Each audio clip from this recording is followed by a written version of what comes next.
안녕하세요. 1월 26일 금요일 날마다 주께로 큐티 가이드 시작하겠습니다.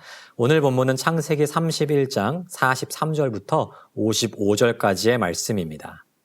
끊임없이 전쟁의 소식이 전해오고 있습니다. 우크라이나와 러시아의 전쟁이 2년째 끝날 기미가 보이지 않고 있고요. 이스라엘과 하마스의 전쟁 역시도 계속되고 있습니다. 그뿐 아니죠. 휴전국가인 우리 역시도 계속된 북한의 도발을 맞닥뜨리고 있죠.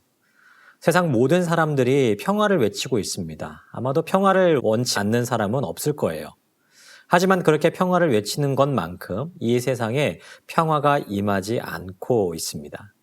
오히려 다툼과 갈등이 격화되고 그로 인해서 많은 사람이 죽고 다치는 일들이 벌어지고 있죠.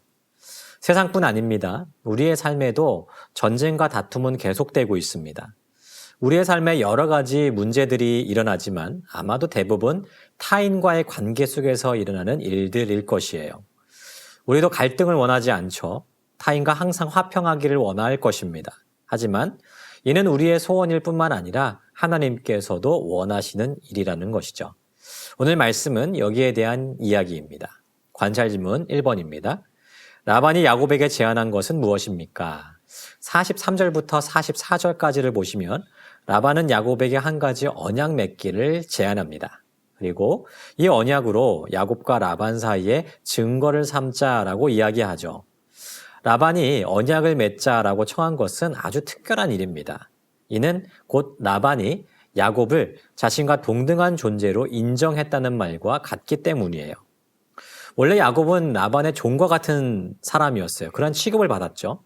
오랫동안 목자로 부려먹으면서 품삯도 제대로 주지 않았습니다. 오히려 영구히 자신의 밑에 두려고 했습니다.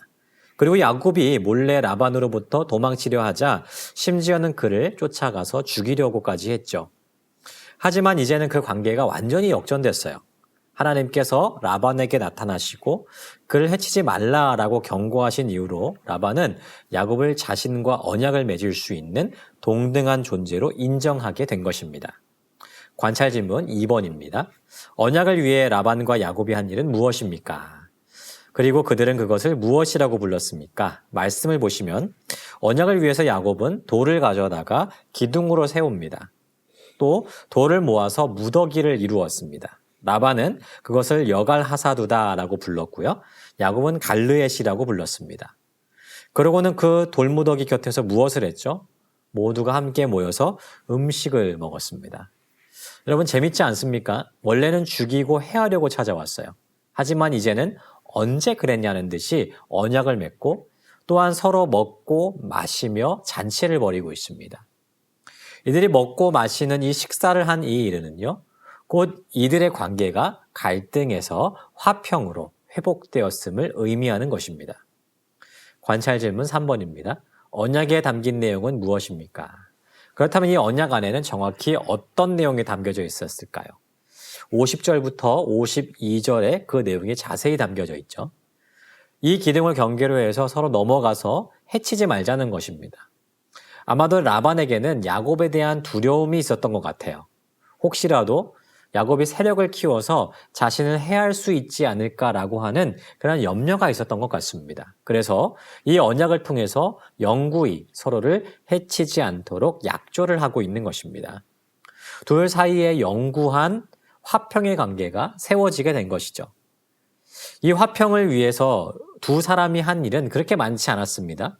이 둘의 관계를 화평의 관계로 바꾸신 분이 누구시죠? 하나님이십니다. 하나님께서 라반에게 나타나셨고 그로 하여금 둘의 관계가 화평으로 바뀔 수 있었던 것이죠. 말씀을 정리해 보겠습니다. 야곱과 라반은 서로 화평할 수 없는 관계였어요. 라반은 야곱을 죽이려고 했고요. 혹 야곱이 죽음이 두려워 항복했다면 영원히 라반의 종과 같은 신세를 면치 못했을 것입니다. 하지만 하나님의 은혜로 야곱은 이 두려운 관계에서 벗어날 수가 있었어요. 우리에게도 여러 가지 갈등의 문제가 있죠. 타인과 심각한 갈등으로 많은 스트레스를 받고 계신 분들도 있을 것입니다.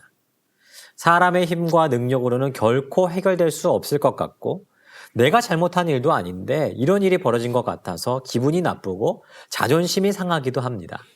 하지만 우리 하나님은 원수의 관계가 아니라 화평의 관계를 이루어가는 우리 되기를 원하신다는 것이죠. 그러므로 우리가 가지고 있어야 될 태도는 무엇일까요? 이 어려운 관계를 위해서 먼저는 하나님 앞에 기도하는 것입니다. 내 힘으로 될 일이었다면 진작에 해결했겠죠. 하지만 내 능력으로 되지 않는 일이라면 이 문제를 가지고 하나님께 나아가는 것입니다. 먼저는 하나님께 이 문제를 해결할 수 있는 지혜를 달라라고 구해야 됩니다. 또한 이 관계가 화평의 관계가 될 수 있도록 좋은 기회를 주십시오라고도 구해야 될 것이에요. 우리 하나님께서 화평의 하나님이신 것을 기억하면서 열린 마음을 가지고 간절하게 기도할 때 하나님은 나의 마음과 그 이웃의 마음을 움직이시고 화평의 관계가 될 수 있는 좋은 기회를 열어주시게 될 것입니다. 오늘도 화평의 하나님을 믿고 의지하면서 내 이웃과 갈등이 아닌 온전한 화평을 이루어가는 우리 모두가 되기를 주님의 이름으로 축복합니다.